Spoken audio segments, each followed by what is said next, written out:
Time for NFL Daily. Tonight, we preview every single Week 14 matchup, including this one, Goff versus Wentz. These two might just be the next great quarterback rivalry.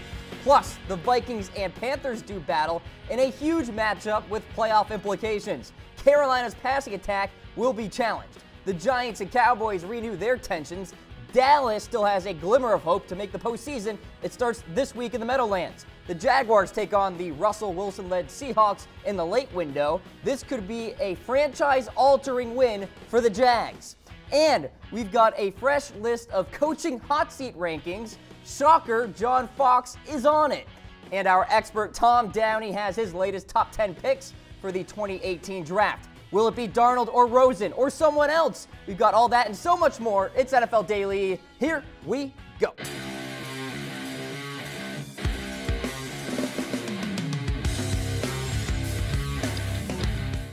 Man crates. Awesome gifts for men in real wooden crates, wrapped in a cocoon of duct tape, or housed in ammo cans that are virtually indestructible.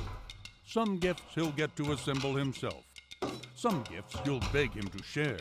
And some gifts are sealed inside layers of rock-solid concrete.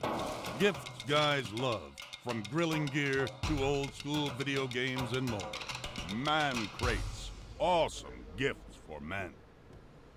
Saints and Falcons battled in the Big Bens last night. In the first, Drew Brees fires to Alvin Kamara for a solid gain. Kamara actually left this game with a concussion. That drive led to a field goal. Falcons with possession. Ryan hits Julio Jones in stride. Jones to the 20-yard line. The Falcons nabbed a field goal on that drive. We're tied at 3. Late first half, 3rd and goal. Devontae Freeman gets in easily in the Falcons lead, 10-3. Now, the Saints responded. Drew Brees gonna fire here near side for one. Tommy Lee Lewis, who makes a move on a defender and heads into the end zone. 10-10 score at this point. Okay, it gets really weird here, Tom. Matt Ryan gonna get intercepted here by Marshawn Lattimore, who takes it into field goal range. So you're thinking, okay, Saints are gonna get 3 points here. Hell of a hit by Julio Jones, by the way. It gets much more weird, all right? So Will Lutz attempts a 47-yarder. It's good, but wait, Saints get flagged for illegal formation. The clock then runs out in the process. Sean Payton was livid in this moment. Okay, 4th quarter we go. Saints lead, but Matt Ryan finds Mohamed Sanu for the score, 17 all. Now 20-17 at this point. Brees, surging, however, completes to Ted Ginn for the first down. Don't know how he caught it. Unbelievable grab there. Then, 2nd and 10, Brees gonna fire downfield, and it's intercepted by Deion Jones. Also don't know how they caught it. That would seal that. Falcons get a much-needed victory at home, 20-17. Your final score, the Falcons 8-5. The Saints now 9-4. Tom, what a win.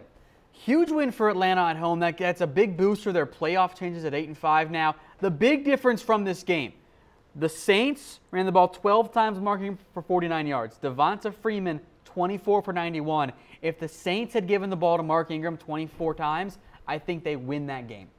And I think they find a way to win it. They really blew this game. Like, they should have won this game. Drew Brees with the interception laid by Deion Jones. Then there was the whole disaster of Sean Payton trying to call a timeout, goes on the field. He gets flagged for that, which I really didn't like at all. This was kind of an ugly, ugly game. You know what? It seems like we kind of characterize Thursday Night Football as fairly ugly. That's what it is. It has been the theme all year long for the most part in the NFL. Drew Brees, yet another example of player discontent with Thursday Night Football. So we want the folks at home to weigh in on this. How do you feel about Thursday Night Football? We got a few options for you out there. You love it? You think it's okay? You don't even watch? You're just saying, end it. Get rid of it. We don't need it.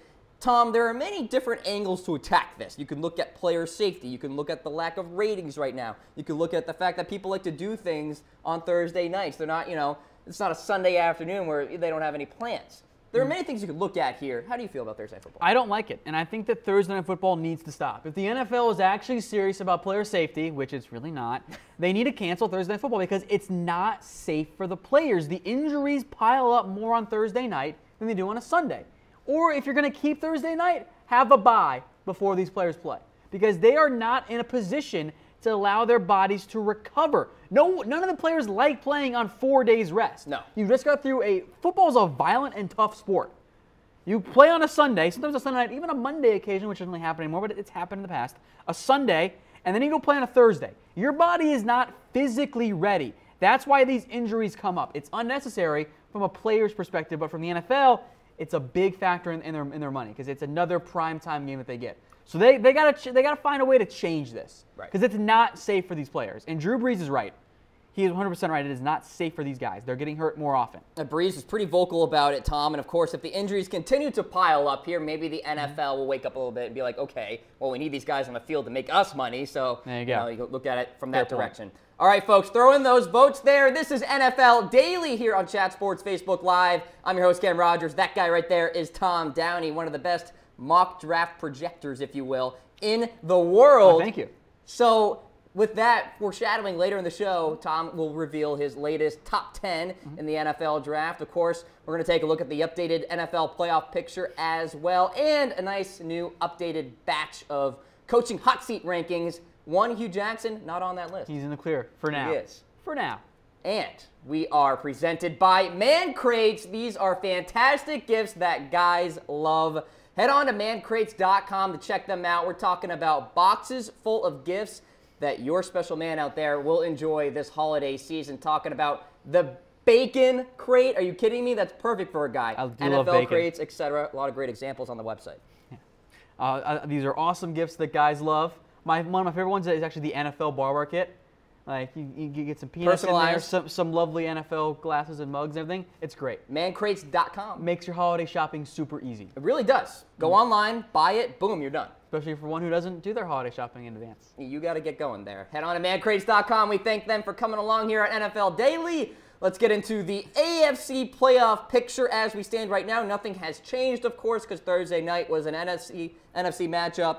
So here we are. We got Pittsburgh at number 1, New England at 2. Those two will duke it out in a week's time. And then you got the Titans at 3, Chiefs at 4, and then the wild card, the Jaguars, Ravens, and then in the hunt, you got the Chargers, Bills, and Raiders. What sticks out here, Tom? The drop-off after the first two teams? Yeah. Steelers, Patriots, I feel very confident those will be the two teams that we see in the AFC Championship game because, well, they're heads and shoulders above the other teams in the AFC. It's just not that close. Then you've got kind of an AFC South battle for the number 3 seed in the Titans and the Jaguars. The Jaguars have the better point differential. The Titans, though, beat them head-to-head earlier this year. Week 17, we'll see how that goes. Yeah. I would be more worried about playing the Jaguars than I'd be playing the Titans because the Titans have that poor point differential, a good indicator of a team that's going to regress down the stretch. Yeah, kind of a Miami from earlier this year. Exactly. Their point differential was very bad. We all knew it was going to happen. So that's where we stand in the AFC. You also got that disastrous AFC West. Yeah. Who's going to win that, by the way? I picked the Raiders at the beginning of the year, so I'm going to keep picking the Raiders until – I mean, I think they're going to beat the Chiefs this week.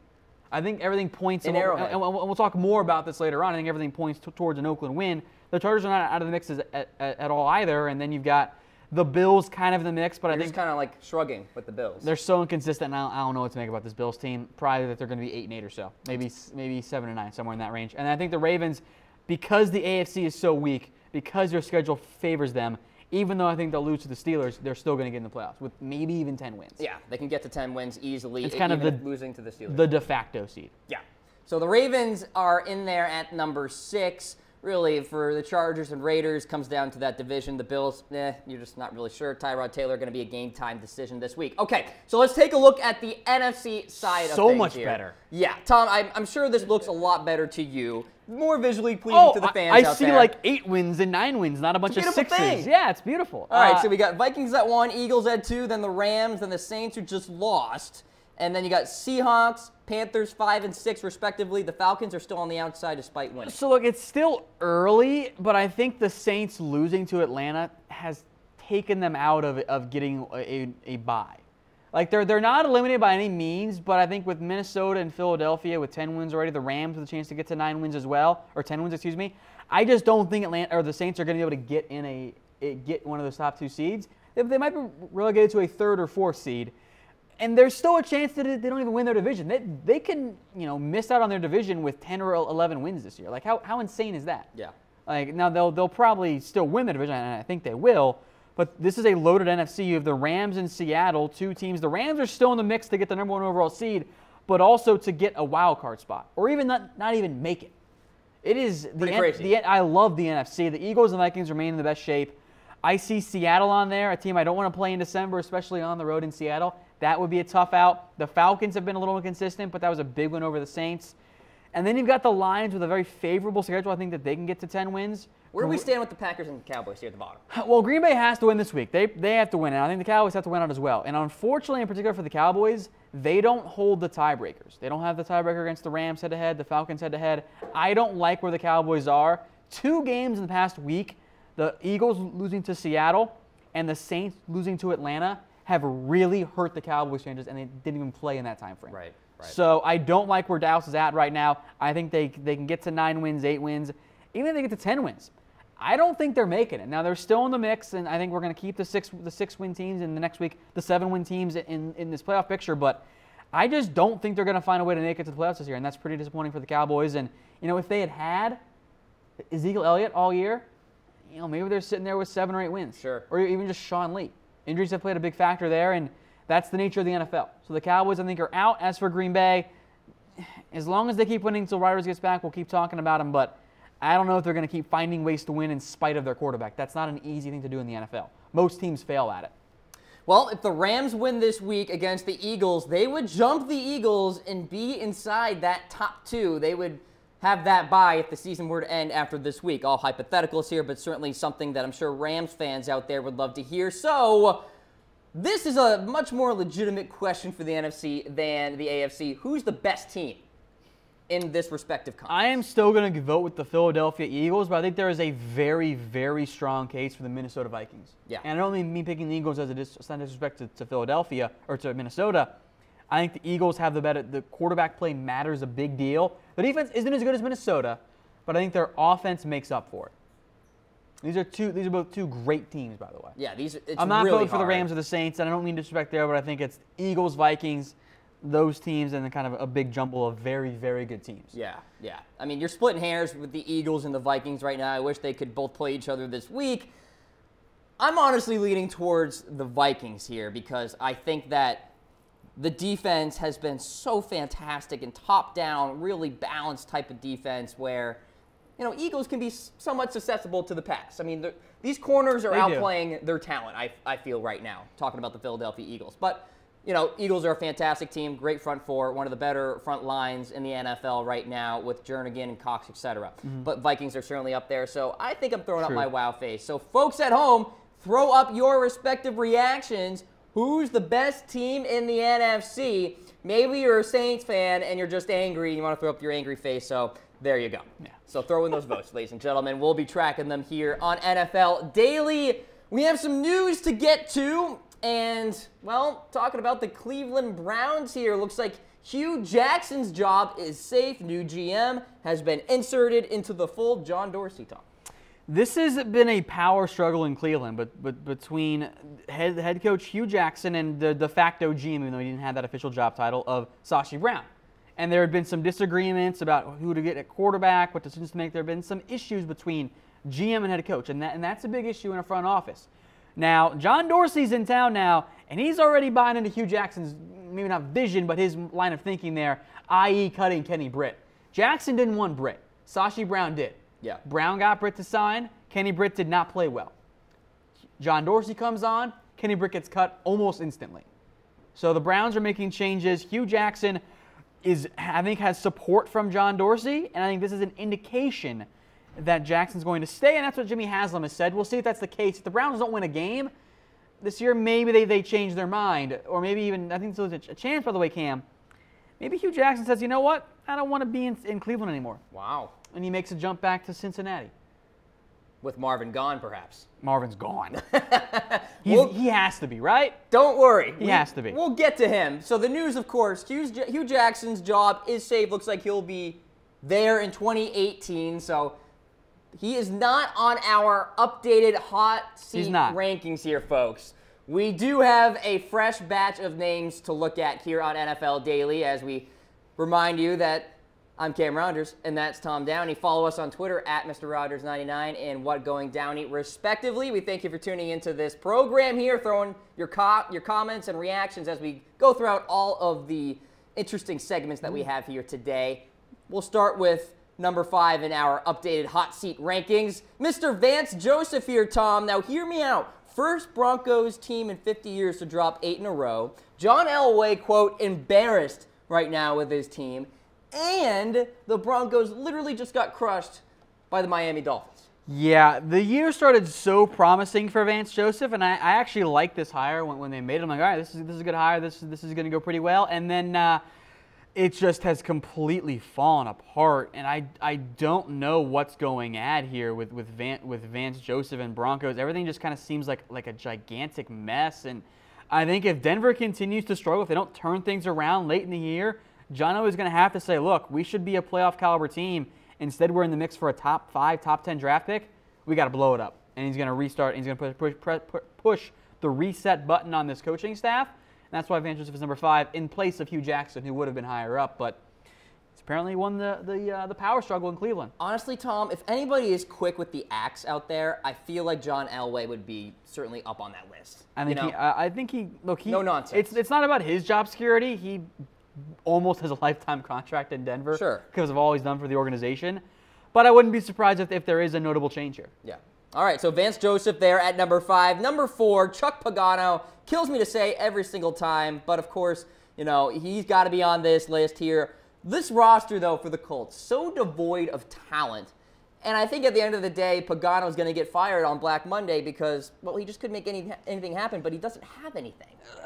I get that. He's also been there for a while, and I know he wasn't the GM, but he's also the coach, and he has to develop some of that talent, too. True, yeah. So I think that because of the new GM and Chris Ballard, because Jim Irsay has looked for quite a while now into replacing Chuck Pagano, he flirted hard with John Gruden last year, and nothing kind of came of that dance. But I think you'll see Chuck Pagano on the outs this year. I think this is one of the more attractive head coaching jobs. I know that the talent has some issue level there, but I think you have a good, if not great, GM in Chris Ballard. I'm a big fan of his.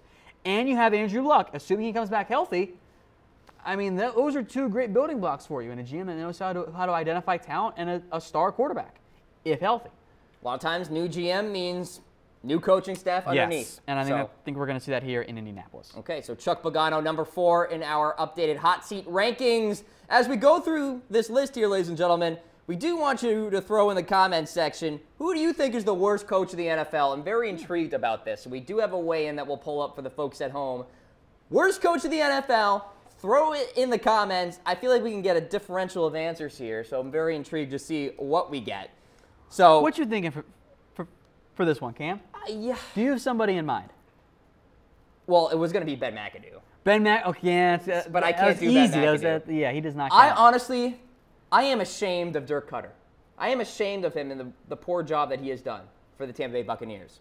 And that transitions me into number 3 in our updated hot seat rankings, Dirk Cutter. Why? Because year in and year out, at least the last couple of years, the Tampa Bay Buccaneers have been big-time, sexy preseason playoff picks, and Cutter has not been able to really utilize the talent that he has.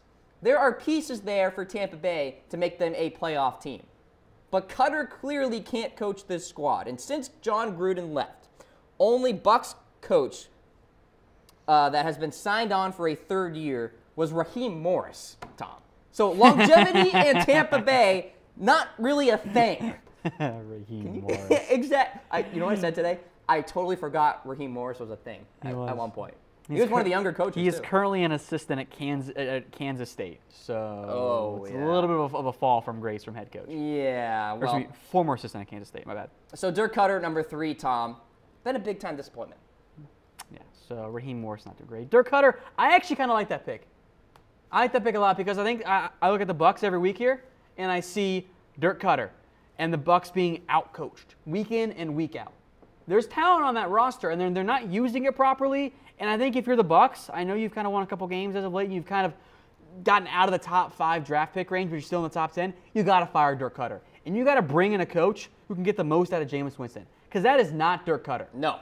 And that's an issue because if you look at the difference we saw, and I keep mentioning this with Dirk Cutter in particular, Jared Goff going from Jeff Fisher, when Jared Goff looked like the worst first-round pick ever, into MVP, borderline MVP candidate Jared Goff. So you go out, you fire Dirk Cutter, and you get a better offensive-minded coach who can help develop Winston, and you're in a much better shape. So Cutter, gotta go. He might rise up the rankings too. So he's at number 3. Number 2, Marvin Lewis, head coach for the Cincinnati Bengals. Oh, look at that pouty face Marvin has in our graphic right now. Isn't that perfect? Also gotta go. Like, Marvin Lewis cannot be the head coach next year. And I emphasize this as the not that he's not going, but that he cannot be, because I wouldn't be surprised if Mike Brown pulls this crap. Because for whatever reason, Mike Brown loves Marvin Lewis. And like, Lewis has had just complete control over the Bengals. And it's almost like this year in particular, Marvin Lewis has actively tried to get himself fired. Like Monday night, Tom, look at that. The players on the field were out of control. And that's the thing. This has been Marvin Lewis's tenure in Cincinnati over and over again. There's always been some discipline issues, but it's also the way they lose games. I never once thought Cincinnati was going to win that game because I've seen it time and time again. You get it. Being from Cincinnati. The Bengals find a way to lose games they should absolutely win. They did it earlier this year. The Packers. They have shown up and played well against good teams, and yet they find ways to lose them. And that's the case here with Marvin Lewis. So with this in particular, he has got to go. He's 5-7 this year. I don't care if he wins 7 games. I don't care if he wins 8 games. His contract is up. Please fire Marvin Lewis.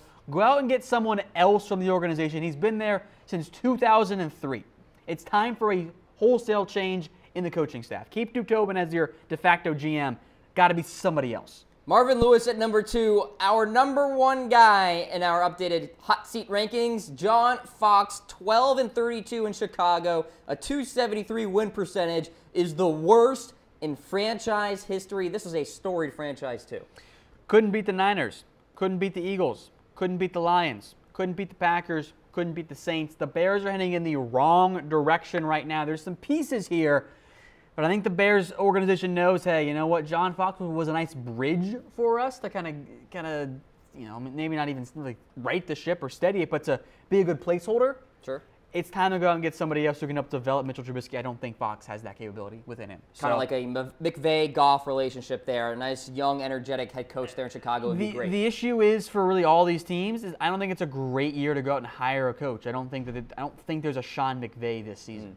Okay, so there's the summary there in our updated hot seat rankings. Vance Joseph, Chuck Pagano, Dirk Cutter, Marvin Lewis, and John Fox rounding out that order 5 down to 1 there. We'll see who gets fired next here in the NFL. We already have one firing, Mr. Ben McAdoo. All right, folks, this is NFL Daily here on Chat Sports Facebook Live. We are presented by Man Crates, great gifts guys love, talking about wooden boxes that come with a crowbar. You pry it open and gifts that guys love. Talking about barware, golf gear, protein powder. I like golf gear. Golf gear is great. Yeah, the bacon crate. This is a great gift for the holiday season. I do love bacon. You do love bacon. I am a big bacon guy. Who doesn't love bacon? Communists. Okay, yes. Yeah, okay, we don't like communists. So, mancrates.com is the website. We thank them for sponsoring this show here at NFL Daily. Let's get into our mock draft, Tom. Yeah. It's time. Let's get into our top 10 here. We're going to start off with number 1, the Cleveland Browns, Josh Rosen, quarterback out of UCLA. I think that the Browns love Josh Rosen. This is less about who I think the number 1 overall prospect is, because again, I want to remind everyone here, this is based on the current draft order, not about what's going to happen or what I think should happen. This is what I think will happen. So I think Josh Rosen, I think the Browns love him. And if they're drafting at number 1 overall, Cam, that means that they are in desperate need of getting a quarterback, because they're still going to be number 1 overall. And as much as I like Deshaun Kaiser coming out, it means that he hasn't played well enough to justify anything else. I think Rosen goes number 1. I think he's going to come out. I think he's got the tools NFL teams are looking for. And as with all quarterbacks, it's going to be the off the field, how they learn the playbooks, all the intangible stuff that plays a big factor in there. And that's going to be key for Rosen, who's had some issues in the past with teammates and coaching staff and some off the field rumblings of that nature. Okay, so Tom Downey has Josh Rosen going to the Cleveland Browns. By the way, this is the current top 10 as we stand in the NFL, Tom. So, right? no yelling at us for the predictions. You can do that on Thursday's show in the Power Rankings. Okay, so let's go to the Giants picking at number 2. They're grabbing Sam Darnold, USC quarterback, Pac-12 champion. I am very curious to see, if Sam Darnold even decides to come out in the NFL draft. He might go back for another year, and I think that's not a terrible idea for Darnold because it will give him some more development. I think in the end, though, if you're an NFL quarterback and you're going to be a top 5 pick, come on out. Go pro. Go develop an NFL offense. I think that's going to be critical for Sam Darnold. I like what I've seen from him at times. 2 big areas he must improve in. His release is not that great. It's kind of loopy. It's not a quick release. It needs to be upgraded. I also think he needs to cut down on those turnovers. Yes. But he has the tools. He's got the intangibles that's going to be off the charts for NFL teams, and he's sure as hell better than Davis Webb is. So if you're the Giants and you end up picking at 2, go out and get a quarterback with whomever you have as your new coach. Develop them behind Eli Manning for a year, or just throw them to the fire. I think the Giants are in the top 3, top 4, whatever. They got to take a QB early. All right, so Sam Darnold going number 2 to the New York Giants. Number 3, the San Francisco 49ers. Despite having the likes of Breida and Carlos Hyde, you have the 49ers, Tom, grabbing Saquon Barkley, Penn State University running back. I'm not super high on Joe Williams. He's going to be 25 next year, so he's already kind of, in reality, almost halfway done. Like with his career. I think that Barkley has the talent here. He's got the ability to be the Fournette, Elliott type draft level pick. He was incredible to start the year, and then things tapered off for the Penn State and Lions. Barkley was still a very productive back. I think this is actually prime trade down territory. The Niners love to accrue draft picks. We saw that last year. I'm not a big believer in Joe Williams. Breida as a third down change of pace back. I think that Barkley would thrive in the Niners offense. Getting a receiver would be great. There's not one worth taking. We'll mention that again later on here as we kind of work through our top 10 here. I think the talent and the need fits, especially if Carlos Hyde leaves. With Garoppolo, the Niners will not be going quarterback. Okay. So that makes sense. I think a Barkley-Garoppolo pairing would be fantastic for San Francisco. Could be a lot of points on the board in the Bay Area next year if that were to go down. Let's go to number 4 here, the Denver Broncos.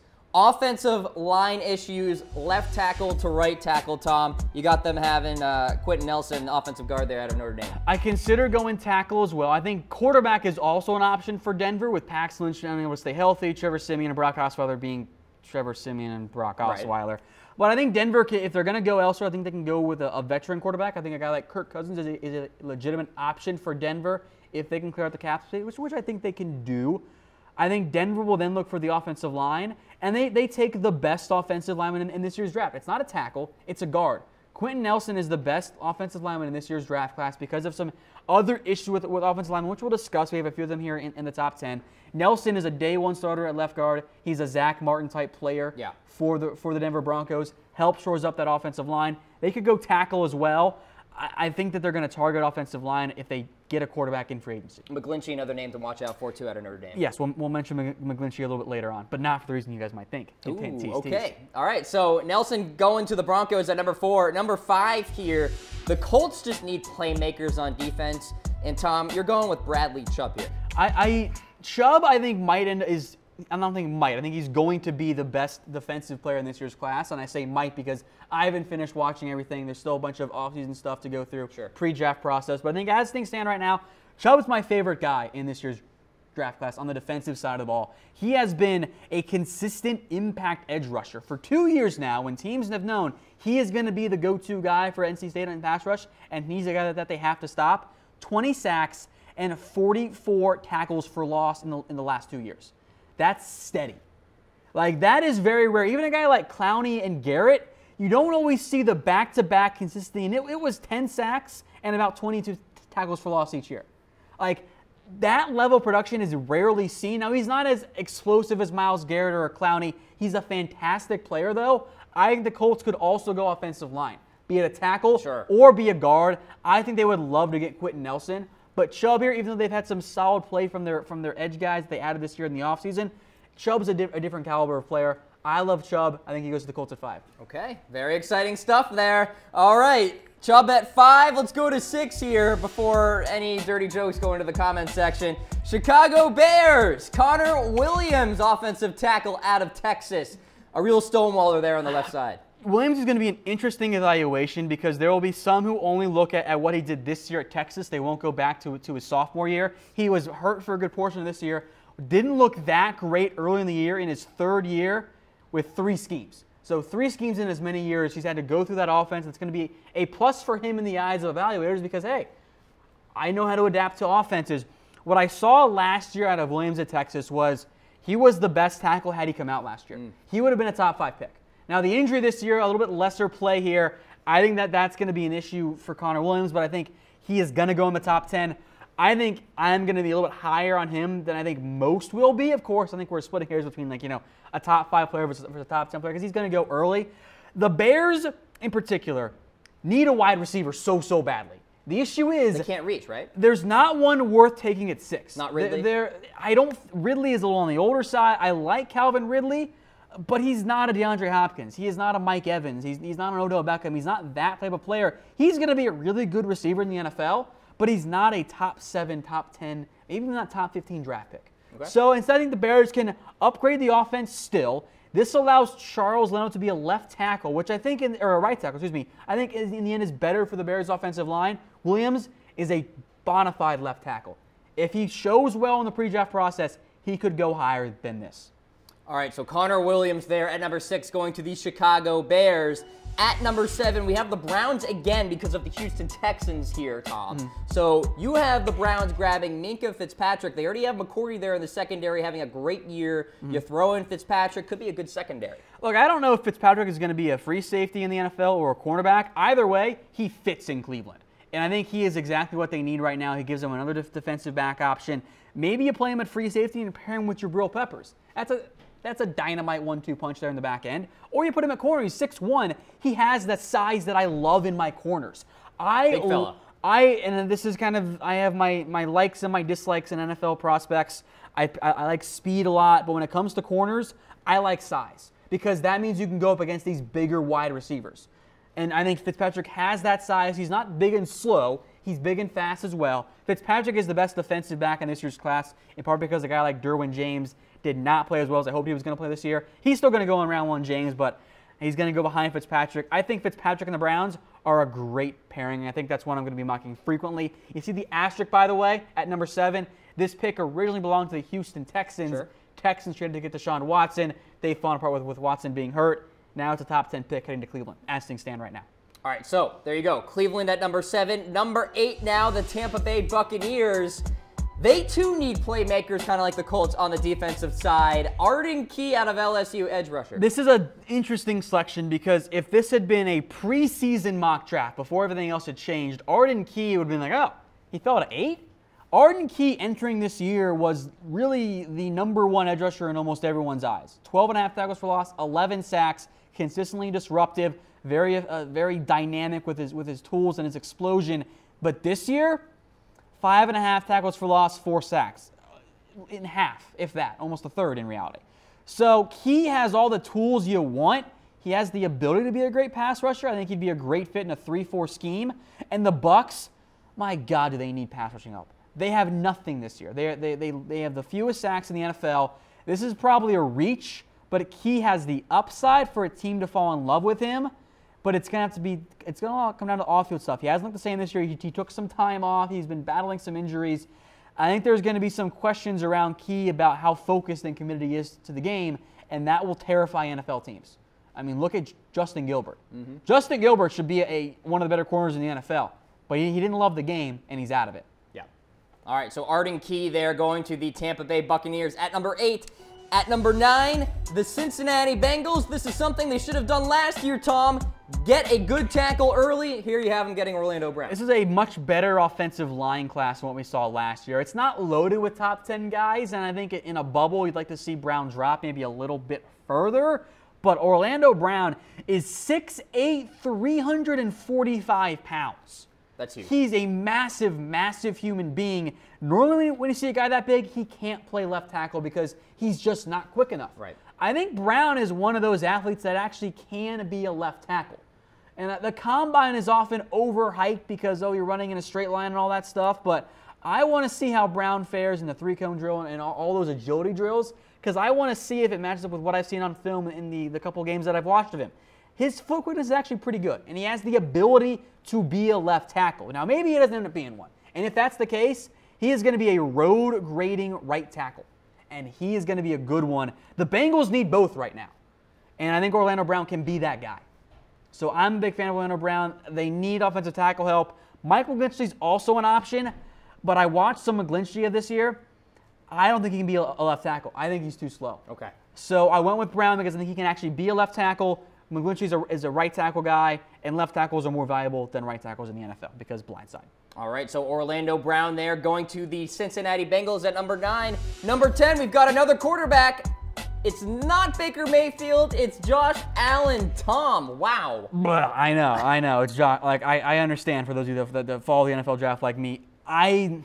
Again, this is not what I would do. This is what I think would happen, and I think a team is going to fall in love with Josh Allen because of what he represents. He's big, he's tall, he's got the arms, he's got the mobility. He looks the part of an NFL quarterback, and there's a reason the Brock Osweiler got so much paid. Like, he looks like the guy you build, and I like to use an analogy of if you create your own quarterback, you take so-and-so's leg, so-and-so's arm, and you kind of mold your ideal quarterback, it kind of looks like what Josh Allen's overall skill set is. The issue is he is not an accurate thrower. The consistency has not been there, and when Wyoming needed him to step up this year, they lost some good talent. The team around him is not very good. Josh Allen didn't really elevate the team around him, and he struggled and looked awful in the games against the top-tier programs they played, like the Oregon Ducks. So Allen is going to go way earlier than he should. He should not be considered before we get to round 4. Wow. But a coach like Bruce Arians, someone is going to say, oh, man, I see the arm strength. Like, you see, like, the raw ability. Like, you watch the tape and you go, oh, man. Someone's going to make a great highlight reel of Josh Allen that makes him look like the second coming because he has that raw ability. The issue is the consistency is not there. The accuracy is not there. He is a multi-year project. I think he's rawer than Paxton Lynch was coming out. I was just going to say. And look what Lynch has done. Yeah, a Lynch comparison there. He's going to get Carson Wentz comparisons. Wentz so much better than Allen was in college. So Allen has the upside, and I get why teams like him, but he is not going to be high on my big board. I would much rather have a Baker Mayfield. I would rather have Lamar Jackson than Josh Allen. But he's going to go early, and it does kind of frustrate me. There you go. Josh Allen at number 10 going to the Cardinals. Let's summarize if you're just tuning in. Here you go. 1 through 5, Rosen, Darnold, Saquon Barkley, Quentin Nelson, Bradley Chubb going to the Colts there, 6 through 10. Connor Williams, Minkah Fitzpatrick, Arden Key, Orlando Brown, Josh Allen. Obviously, the main name of contention for you is Allen. Yeah, he is not going to be anywhere near my top 10. Like, he is going to be really, really far down. And look, hopefully he looks great at the combine, and I feel a bit better about him, but I think he's going to be far overdrafted. The two guys that I wanted to get in here the most that we just didn't have space for is Roquan Smith, the linebacker from Georgia. Inside linebackers just don't go high enough in the NFL draft. And I think that there aren't a ton of great fits at this point. He'll go in the top 15 for sure. He's a talented kid, but inside linebackers, just the value isn't there in general. Derwin James, I would have loved to have put in there, didn't play that well at FSU. He was not freshman year Derwin James, and I think it might have been because he might not have been fully healthy yet because he was injured his sophomore year. Now, I am going to try and learn from my mistakes. I wasn't high enough on Eddie Jackson because he was coming off his own injury. I'm still going to try and be high on Derwin James. I still have to watch a bunch of his film. Looked a little bit better with his ball skills this year, which I think is a big boost for him, but he wasn't the same impact best defender on the field like he was his freshman year at FSU. Okay, so we're at essentially the beginning of NFL mock draft season with a lot of teams out of the hunt. There you go. Yeah, you love that stuff. I mean, one of the more accurate drafters out there, ladies and gentlemen, projectors. Top 15 last year. Top 15. Gotta love it. Gotta love man crates too. We are indeed presented by this company here on NFL Daily. Check them out, mancrates.com. These are personalized gifts talking about barware, jerky grams, and Project kits designed to delight any guy. So all the women out there, head onto that website and start your holiday shopping right now. Tom needs to do it, so get going, I'm lazy buddy. with it. All right, the NFL barware, simple gift for any of the fans. If you got a Steelers fan, a Vikings fan, whatever, just get in the barware set. Easy. Mancrates.com. Easy shopping. That's the website. Many thanks to them for sponsoring NFL Daily on this Friday evening. Let's get into some game previews now, Tom. Let's start off with a 1 o'clock game on CBS. Indianapolis Colts at Buffalo Bills. Tyrod Taylor, a game-time decision in this one. Yeah, okay, if Tyrod Taylor plays, the Bills win. If Tyrod Taylor doesn't play, I don't want to watch it because I'm worried. Do you ever see the ending scene in Raiders of the Lost Ark, yes, when they all melt? That's what this game might be if we get the Colts versus the Nathan Peterman-led Buffalo Bills. It's a pick'em, by the way. Well, it should be off the board because you don't know if Tyrod Taylor's going to play. That's what I think true. it should be. So, again, Bills, if Peterman plays, if he doesn't, Raiders of the Lost Ark face melting. Look, this is a game that the Bills have to win. There's no doubt about it. Like, they have to win this game or they are essentially out of the playoff hunt. They really are in many eyes already, but they have to get this victory. Still alive. Still alive. The Colts dealing with some injuries in the secondary. Rashawn Melvin out again for them. All right, let's get to the next game here. Bears at Bengals in the jungle. How motivated will the Bengals be in this one, Tom, after that Monday night game? Well, this is a battle of two teams who are probably actually better off losing because they're not going to make the playoffs, and they want a higher draft pick, and they should make sure that they fire their head coach, especially if you're the Cincinnati Bengals. With that said, the Bengals are going to win this game. I think the Bengals at home against Chicago, an offense that just has not been able to move the football, and you actually have a very good Bengals defense. With that said, Bengals are kind of beat up right now on the defensive side of the ball. I like the Bengals to win, but I think the Bears cover this game. I think this is a close and, maybe we're not full-on Raiders of the Lost Ark face melting, but it's going to be ugly. Yeah, I'm seeing 17-13, something like that. That sounds about right. I like that. Geno Atkins dealing with an injury there, too. I Something approve. to note. Yeah, you approve. Thank you. They're all kind of banged up, so it's look, we're picking the ugly ones first here. Yeah, so that one's in the jungle. We'll go with the Bengals straight up. Oh, that reminds me. I haven't told the story in NFL Daily before, but I would always go to Bengals games as a kid, and the Bengals stadium is awful. It's not very good. They have like the worst big scoreboard, like the big video boards ever. And their intro for like years was like this awful version of Into the Jungle, and like it had like terrible graphics, and like it was just like a Bengal like in the background. Cheesy. It wasn't even cheesy. It was just bad. Ugh. It looked like some high school kid had designed it. It was awful. That's my anti-Bengals. Graphic design 101. There you go. Who dat? All right. Bears and Bengals doing battle 1 o'clock Eastern time on Fox. Now, we can get to this next game here, and we're talking about the Dallas Cowboys and the New York Giants. This was originally a late window America's Game of the Week game on Fox, Tom. It got flexed into the 1 o'clock window. Yeah, because the Giants turned out are awful this year. Yes. I think I'm actually a little perplexed by this game because we'll show this here in a second. The Cowboys are only favored by 4.5. And look, I know it's a road game. The Cowboys are getting back Sean Lee. They are actually playing for something more than just pride and unification like the Giants are right now. The Cowboys at 6-6 have to win out. This is a massive game for them. The Giants, they've looked awful this year. Like, they just don't look like a good team. And I think that we'll see that the Giants just fall apart again. And that this is not going to be a good game for New York. So give me the Cowboys easily. I think this is a blowout game. I think the Cowboys manhandled New York.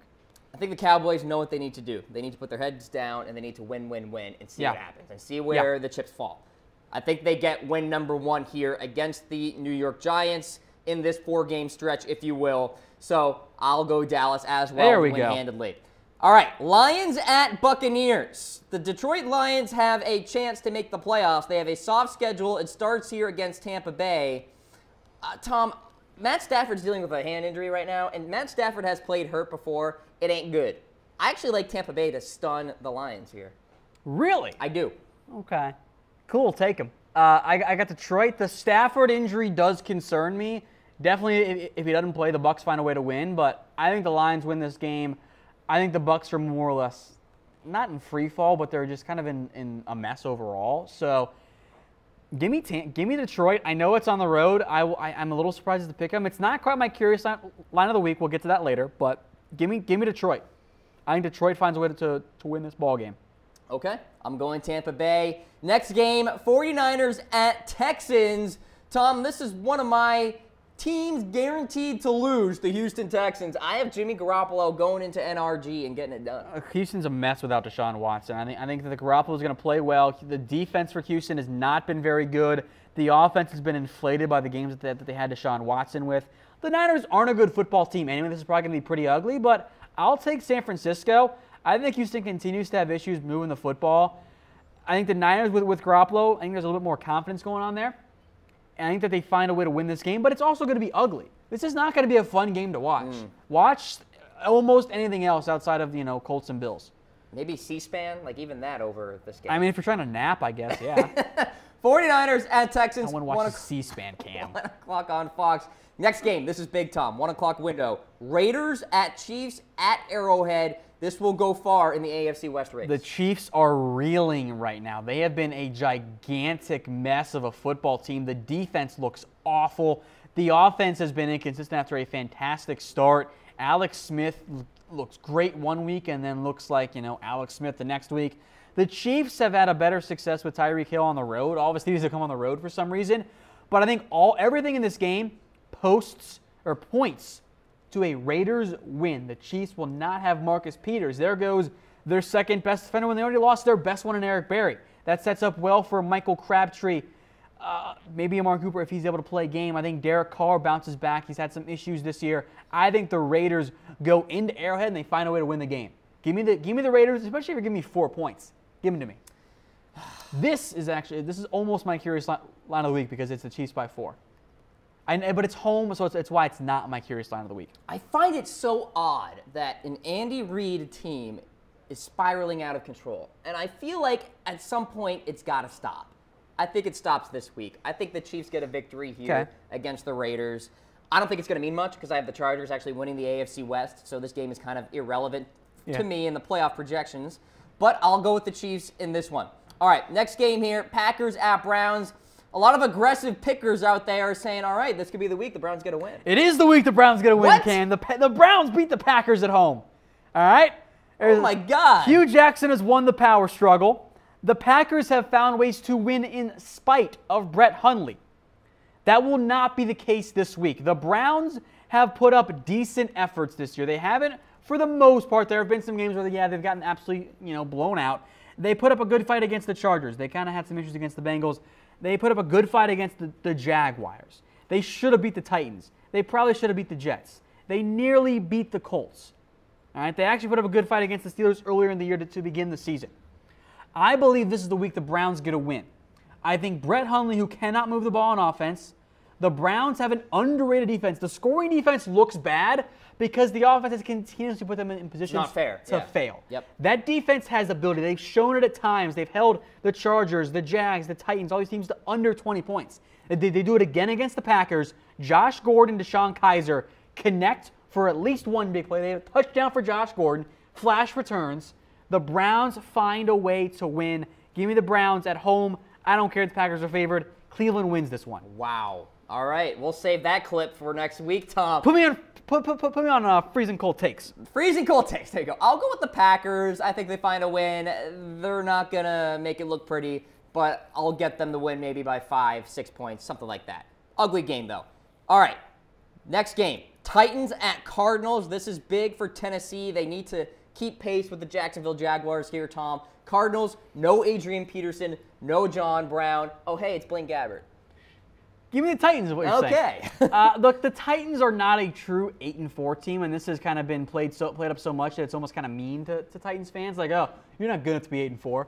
Like, you don't deserve that record, which, I mean, they don't, but you are what your record says you are. The Cardinals are banged up as can be. I like Tennessee. I know it's on the road. I know that their point differential was more of a 500 team than a team 4 games above 500. Give me the Titans. They win.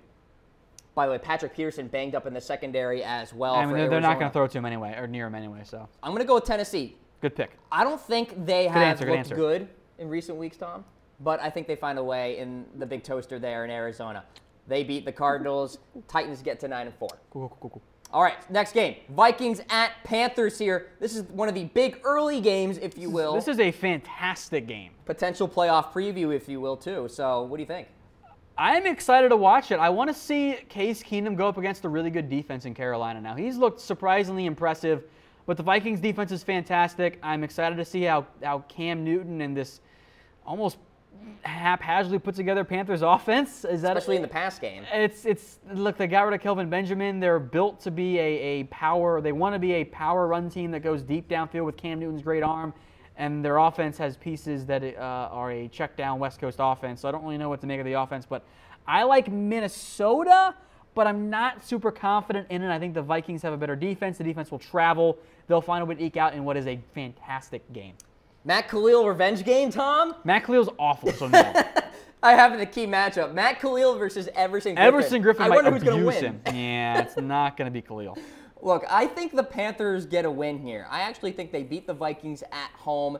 Minnesota has been traveling on the road, and I think a road game after that Atlanta game kind of puts them behind the 8 ball, if you will. And so I think the Panthers get the victory at home in Charlotte. Find a way. It's ugly. It's gross. There are going to be a lot of ugly games this weekend. I can see it already. But I think the Panthers find a way to get a victory, even with their below-average pass game right now. All right, Vikings-Panthers, 1 o'clock on CBS. This game in the late window, Redskins at Chargers. Morgan Moses and Trent Williams, both tackles there for Washington, are banged up. Status is unknown as we stand. The Chargers, meanwhile, are rolling right now. This is actually a bit of a curious line for me. We'll get to it here. I know that the Redskins are banged up. I know they're coming off a bad game against the Cowboys. And it's a road game for the Redskins. But I am a little surprised it's all the way up at 6 as the spread in this game. I didn't think it was going to be that high. With that said, I'm taking the Chargers to win. Curious line seems high. I feel confident that LA finds a way to win. Yeah, they'll win by 14 points, something like that. I think the Redskins are already packing it in. I'll go with the Chargers as well. Okay, Jets at Broncos. New York media actually writing articles saying that the Jets could keep their playoff hopes alive with a win. Are we actually considering them a playoff team? He's right. They're right. I know that it's the Jets and that they were supposed to be tanking this year, and yet Todd Bowles said, no, I want to keep my job. I'm going to win games. The issue is for the Jets and their playoff hopes, yeah, they got Denver this week. Then it's on the road against the Saints, home against the Chargers, and on the road against the Patriots. Yikes. So, unless the Patriots have already clinched the #1 overall seed, which they actually might have done so by that point in the year, Cam, maybe the Jets do have a chance. Maybe, just maybe. With that said, Denver's they're a mess right now. Can you pick Denver right now? You can't. I got New York. Even at home, you can't pick Denver. Give me the Jets. Ugh, I don't feel great about it, Tom. Could be a buyer's remorse here, but I'm going to go Denver. I think they find a way. It's not like I feel great about picking the Jets either. Exactly. I mean, your hands are tied here. I'll go Denver in that one. All right, big late window game here on Fox. Eagles, Rams, Wentz, Great Goff. game. This is going to be awesome. These are two great offenses and two defenses that have actually been pretty good this year. Eagles have a chance to prove themselves again against a higher quality opponent that they haven't really done this year. They beat Carolina, lost to the Seahawks, and lost to the Chiefs when the Chiefs were actually good. This is going to be a great matchup. I wish this was one of the primetime games because it's must-watch football. I like the Eagles to win.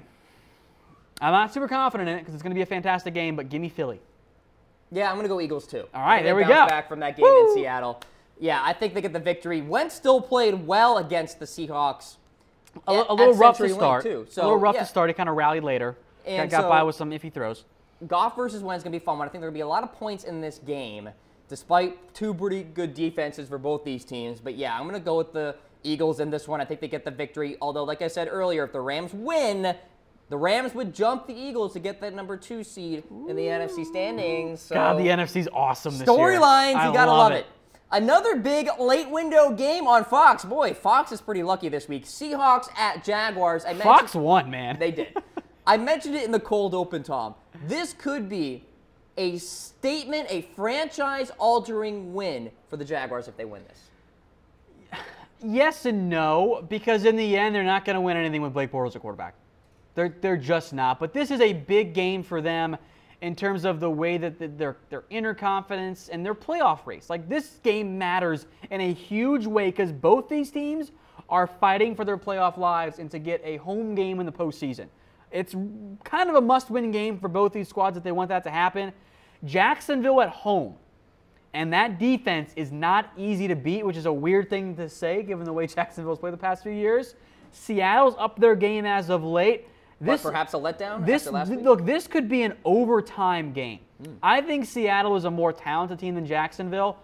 I think that their issues in the secondary aren't going to be as apparent with Blake Bortles at quarterback, so I will take Seattle, although I'm not super confident in it. I'm going Jacksonville. I think they get this victory. They get Telvin Smith back in the defense there. He was dealing with a concussion, and I think they get after Russell Wilson. Now, they have to be smart about their defensive scheme, Tom. I don't want these pass rushers to just tee off on Russell Wilson and let him break contain and make plays down the field. They got to contain him, but also pressure him. Yeah. So maybe some interior pressure. He's too fast for a spy, so the good news is the Jags had that interior pressure. I think they'll run some stunts. Okay, yeah.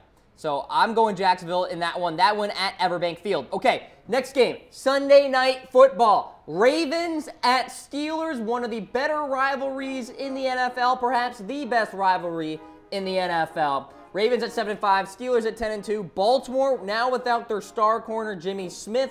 That means Maurice Kennedy will get more reps, and Marlon Humphrey as well, the rookie out of Alabama.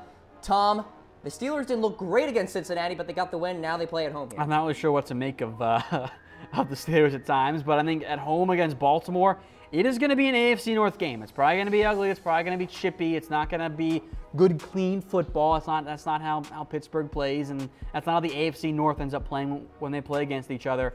I like Pittsburgh to win, though. I think they come up with a little bit more focus.